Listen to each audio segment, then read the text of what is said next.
Good morning, my friend. What up? Time for a cup of coffee.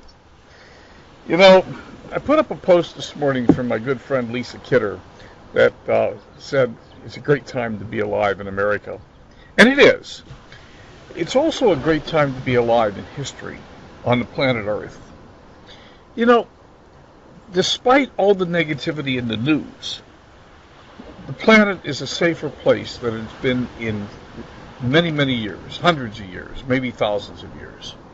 The number of wars is actually down, much smaller than it used to be, than it has been in the past.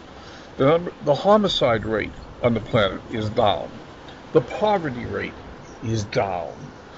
Uh, More people are being empowered.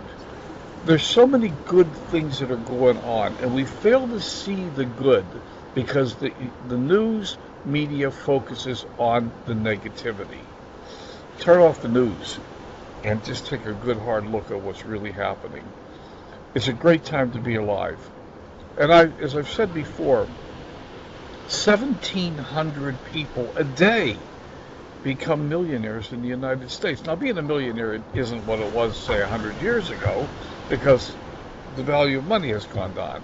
To be the equivalent of a millionaire in 1900s, you might have to have 10 million today. But nevertheless, 1,700 people a day become millionaires. It's a big number. You can be one of them. We can all be one of them. We just have to do the things that we have to do, and we know what they are, pretty much. What are your thoughts?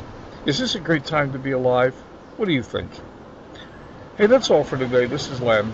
I hope you're going to have a wonderful day as usual. I intend to be happy. I hope you do too. And remember, practice compassion. We'll talk again tomorrow. Bye for now.